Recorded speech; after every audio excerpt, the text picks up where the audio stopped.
नमस्कार, आप देख रहे हैं समाचार केसरी और मैं हूं आपके साथ कीर्ति सिंह। आइए रुक करते हैं फटाफट खबरों की ओर। रुकाई रूट एयरो स्पेस और स्पेस टेक्नोलॉजी स्टार्टअप अंतरिक्ष विभाग DOS के साथ करार दिया है।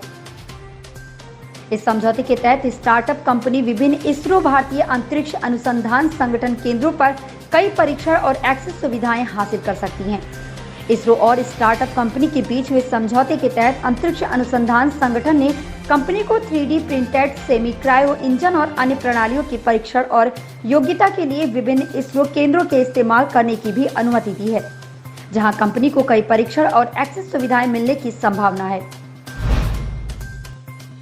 असम की कोकराझार पुलिस ने उल्टापानी इलाके में शुक्रवार देर रात की गई कार्यवाही में नवगठित आतंकी समूह ULB यूनाइटेड लिबरेशन ऑफ बैडोलैंड के एक शिविर का भंडाफोड़ किया है। पुलिस के अनुसार इस समूह पर दबिश डालने के लिए फायरिंग भी की गई। इसमें 2 आतंकियों की मौत हो गई। घटनास्थल पर से 2 पिस्तौल और हथगोले बरामद किए गए हैं।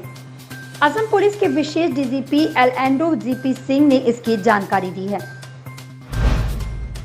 सीमा पार से हो रहे ड्रोन हमलों को अब करारा जवाब मिलेगा। इन हमलों को नेस्तनाबूद करने की जिम्मेदारी जम्मू कश्मीर लाइट इन्फेंट्री की होगी। शनिवार को इस इन्फेंट्री में 460 नए जवानों को शामिल किया गया है। इन जवानों को इस तरीके से प्रशिक्षण दिया गया है जिससे वे हमलों के नए तरीकों का करारा जवाब दे सकें। गुजरात में नए मंत्रिमंडल के गठन से भाजपा ने सिर्फ स्थानीय समीकरणों को ठीक करने का काम नहीं किया है, बल्कि इसके जरिए यूपी व भाजपा शासित अन्य राज्यों के पार्टी नेताओं को समझाने के साथ बड़ा और कड़ा संदेश देने की कोशिश की है। असंतुष्टों को नसीहत भी दी है कि भाजपा में किसी को कभी भी किसी भूमिका के लिए मौका मिल सकता है, लेकिन उसके लिए संयम रखना होगा। बीएड प्रवेश परीक्षा 2020 से 2022 में ऑनलाइन प्रवेश काउंसलिंग में जिन अभ्यर्थियों का कॉलेज आवंटन नहीं हो सका या 2 बार उनका शुल्क कट गया है, उन अभ्यर्थियों को शुल्क उनके द्वारा दिए गए बैंक खाते में स्थानांतरित कर दिया गया है। प्रधानमंत्री नरेंद्र मोदी 18 सितंबर को विभिन्न मंत्रालयों और विभागों के सचिवों के साथ समीक्षा बैठक करेंगे। पिछले दिनों केंद्रीय मंत्रिपरिषद के सदस्यों के साथ हुए चिंतन शिविर के बाद प्रधानमंत्री ने ये समीक्षा बैठक बुलाई है।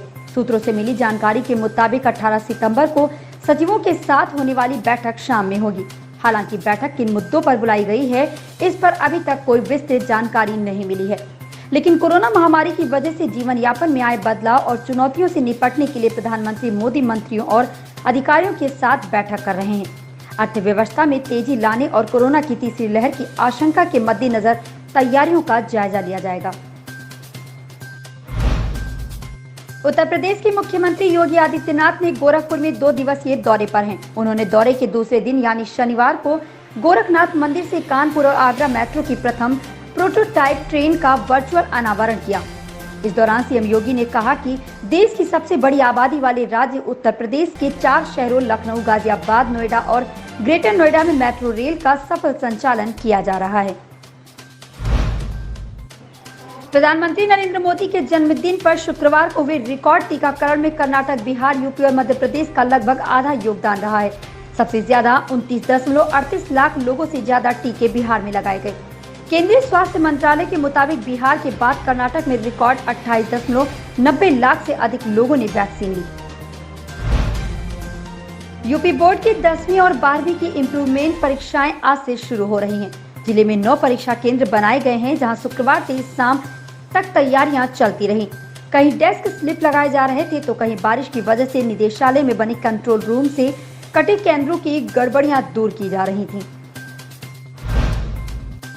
उत्तर प्रदेश माध्यमिक शिक्षा परिषद UPMSP द्वारा 18 सितंबर से कक्षा 10वीं और कक्षा 12वीं की सुधार परीक्षा 2 पालियों में आयोजित की जा रही है।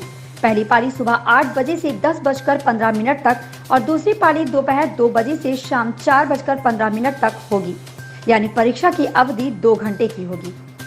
ऐसी ही खबरों से जुड़े रहने के लिए देखते रहें समाचार केसरी।